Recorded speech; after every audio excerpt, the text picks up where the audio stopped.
Assalamu alaikum everyone. This is Kovan Singh. Before after they are doing it, I'm also bright and shiny by the grace of Almighty. So আজকে কথা বলবো 2025 সালে কেন আপনি English ভাষাটা শিখবেন এবং যারা 2025 সালে ইংলিশ ভাষাটা শিখতে চাচ্ছেন, যাদের একটা স্বপ্ন আছে, এখন থেকে তারা কোন ধরনের প্রিপারেশন নেবেন এবং কি কি প্রিপারেশন নেবেন এই বিষয়টা নিয়ে আমি ডিটেলসে আলোচনা করব। তো প্রথমে আসুন, আপনি কেন 2025 সালে ইংলিশ ভাষাটা শিখবেন। দেখেন, এই ডিজিটাল যুগে আপনি যদি চিন্তা করেন যে ইংলিশ ভাষা ছাড়া আপনি ভালো একটা পর্যায়ে যাবেন, তাহলে কিন্তু আপনার জন্য মোটেও সম্ভব না। আপনার কম্পিটিটররা অলরেডি আপনার থেকে অনেক এগিয়ে যাচ্ছে। তো আপনি যদি সময়ের সাথে তাল মিলিয়ে তাদের সাথে সাথে যদি আপনি আপনাকেও ইমপ্রুভ না করতে পারেন, তাহলে কিন্তু আপনি অনেক বেশি পিছিয়ে যাবেন। যার কারণে আপনাকে অবশ্যই ইংলিশ ল্যাঙ্গুয়েজটা শিখতে হবে। ইংলিশ ল্যাঙ্গুয়েজটা শিখলে আসলে সুবিধা কি? দেখেন, ইংলিশ ল্যাঙ্গুয়েজটা শিখলে আপনি কিন্তু চাকরির ক্ষেত্রে অনেক বেশি এগিয়ে থাকবেন।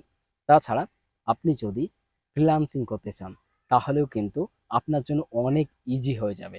তাছাড়া আপনি যদি বিদেশে পড়াশোনা করতে যেতে চান, সেখানটাও আপনি সব থেকে বেশি সুযোগ সুবিধা পাবেন। তো এত এত সুযোগ সুবিধা পাওয়ার জন্য নিশ্চয়ই আপনাকে ইন্টারন্যাশনাল কমিউনিকেশন স্কিলটা শিখতে হবে, অর্থাৎ ইংলিশ ভাষাটা আপনার শিখতে হবে। তো আশা করি বুঝতে পেরেছেন যে আসলে আপনাকে কেন ইংলিশ ভাষাটা শেখা উচিত। এবং 2025 সালে যদি আপনি এই বিষয়টা বুঝতে না পারেন, তাহলে আপনি আরো বেশি পিছিয়ে যাবেন। কারণ এখন যে যুগটা চলতেছে, এই যুগে যদি আপনি স্কিলে দক্ষ না হন, তাহলে কিন্তু আপনাকে কেউ চাকরি দিবে না, আপনাকে কেউ ডাকবেও না, বা আপনার লাইফের সফলতা কিন্তু অনেক দূরে চলে যাবে। সুতরাং আপনাকে এই বিষয়গুলো বুঝতে হবে। এখন আসুন, যাদের স্বপ্ন আছে 2025 সালে ইংলিশ ভাষাটা শিখবেন, বা জানুয়ারি মাস থেকে আপনারা ইংলিশ ভাষাটা শেখা শুরু করবেন, তারা এখন থেকে কি করবেন? আপনাদের কিছু প্রিপারেশন নেওয়া উচিত। যেমন দেখেন, প্রথমে আপনার খুঁজে বের করতে হবে ইংলিশে আপনার উইকনেসটা কোথায় এবং আপনি কোন জায়গাতে স্ট্রং। এই দুইটা বিষয় আপনাকে খুঁজে বের করতে হবে। কারণ দেখেন, আমরা আমাদের স্কুল লেভেলে, কলেজ লেভেলে শুধুমাত্র গ্রামারের উপর বেস করে আমরা ইংলিশটাকে শিখেছি। সেখানে কিন্তু আমাদের ভাষাটাকে শেখানো হয় নাই, অর্থাৎ প্র্যাকটিক্যালি আমাদের ভাষার উপরে তেমন কোনো লেসন ছিল না।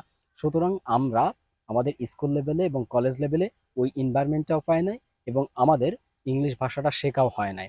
তো যেহেতু আমরা গ্রামারের উপর বেস করে শিখেছি, তো এই গ্রামারের কোন কোন বিষয়গুলো আপনি ভালো জানেন এবং কোন কোন বিষয়গুলোতে আপনি দুর্বল, এই দুইটাকে আপনার নোট ডাউন করে ফেলতে হবে। দেখেন, ভাষা শিখতে হলে আপনার মোটামুটি গ্রামার তো শিখতেই হবে, ঠিক আছে? এখন কোন কোন বিষয়গুলো বা কোন কোন চ্যাপ্টারগুলো আপনাকে শিখতে হবে, একই সাথে সেটাও নোট করে ফেলবেন।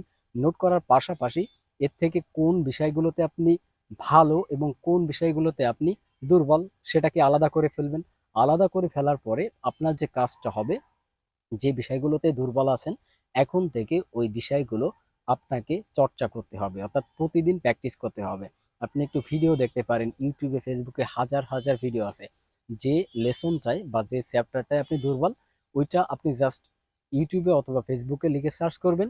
সেখানে দেখবেন হাজার হাজার টিচাররা ওই লেসনের উপর ক্লাস দিয়ে রাখছে। আপনি জাস্ট দেখে ওইটাকে বারবার রিপিট করে প্র্যাকটিস করবেন, তাহলে দেখবেন যে আপনি ওই বিষয়টা ইমপ্রুভ করতে পারবেন। তো তাহলে প্রথম যে কাজটা হবে সেটা হচ্ছে আপনার উইক জোন এবং স্ট্রং জোনটা খুঁজে বের করা, সেটাকে নোট করা, এবং নোট করার পরে উইক জোনটাকে আপনার স্ট্রং করার চেষ্টা করা। অর্থাৎ আপনাকে ক্লাস দেখে হোক অথবা বই পড়ে হোক, যেভাবে হোক আপনার ওই বিষয়টা ইমপ্রুভ করতে হবে। এরপরে আসেন, যারা চাচ্ছেন যে একটা ভালো ইনস্টিটিউটে ভর্তি হবেন বা ইংলিশ কোনো একটা ইনস্টিটিউটে ভর্তি হবেন, তাদের যে কাজটা হবে, তাদেরকে আমি বলবো যে আপনারা এখন থেকে এই ইংলিশ ইনস্টিটিউটটা খুঁজে বের করার চেষ্টা করেন। অর্থাৎ কোথায় আপনি ভর্তি হতে চান, কোথায় ভর্তি হলে ভালো হবে, কোথায় ভালো শেখায়। শুধুমাত্র ইউটিউবের টিচারের মোটিভেশনাল ভিডিও দেখে ভর্তি হবেন না। আমি আবারও বলতেছি, শুধুমাত্র ইউটিউবে বা ফেসবুকে টিচারদের মোটিভেশনাল ভিডিও দেখে ভর্তি হবেন না। আপনি সরাসরি সেটাকে যাচাই করবেন, তারপরে বাছাই করবেন, ব্যাকগ্রাউন্ড চেক করবেন, তারপরে হচ্ছে আপনি সেখানে ভর্তি হবেন। কারণ দেখেন, মোটিভেশনাল ভিডিও সবাই বানাতে পারে, কিন্তু সেরকম সার্ভিস কতজন দিতে পারে সেটা আপনাকে বুঝতে হবে। আপনি সেই ইনস্টিটিউটের বা স্টুডেন্টদের আপনি ফিডব্যাক নেবেন, সরাসরি কথা বলতে পারেন, যে অথবা আপনি তাদের সোশ্যাল মিডিয়াগুলো চেক করতে পারেন। তাহলে আপনি বুঝতে পারবেন যে কোথায় আপনার ভর্তি হওয়া উচিত, এবং আপনি যেটাকে পছন্দ করেছেন সেটা ঠিক আছে নাকি। এই বিষয়টা যদি আমরা না করতে পারি তাহলে আমাদের বড় ধরনের একটা সমস্যা হতে পারে। দেখেন আমাদের সময়টাও লস হতে পারে, একই সাথে আমাদের টাকাটাও লস হতে পারে। সুতরাং আপনি এই সময় এবং টাকা এই দুইটা মিলে বড় ধরনের একটা ক্ষতির সম্মুখীন হবেন। তো এই জন্য আপনাকে আসলে ওই ইনস্টিটিউট বা ওই কোচিং সেন্টারের অবশ্যই ব্যাকগ্রাউন্ড চেক করে নেবেন। তো আশা করি বুঝতে পেরেছেন। এখন দেখেন শুধুমাত্র এই প্রিপারেশন গুলো নিলে হবে না, আপনাকে মেন্টালিও ফিট থাকতে হবে, অর্থাৎ মেন্টালিও আপনাকে প্রিপারেশন থাকতে হবে এবং মোটিভেট থাকতে হবে। আপনি যদি ইংলিশ ভাষাটা শিখতে চান, always you have to motivated, আপনাকে মোটিভেট থাকতেই হবে। তো এইভাবে দেখেন আপনি যদি আগান তাহলে 2025 সালে ইংলিশ ভাষাটা শুরু করার আপনার একটা বেস্ট ওয়ে হবে এবং খুব সুন্দরভাবে আপনি শুরু করতে পারবেন। আমরা যদি এখন থেকে প্ল্যান না করি, এখন থেকে যদি একটু পরিকল্পনা না করি, তাহলে 2025 সালে যে আমরা কিন্তু অনেক সময় নষ্ট করে ফেলবো।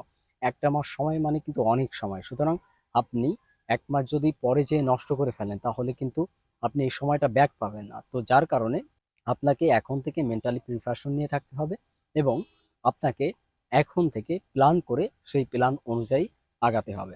সুতরাং আজকের ভিডিওটা হচ্ছে এতটুকুই। যদি ভিডিওটা ভালো লাগে অবশ্যই লাইক, কমেন্ট এবং শেয়ার করবেন। আমাদের ফেসবুক পেজ থেকে দেখলে অবশ্যই ফলো করে দিবেন। ইউটিউব চ্যানেল থেকে দেখলে অবশ্যই সাবস্ক্রাইব করবেন। So that's all today. আসসালামু আলাইকুম।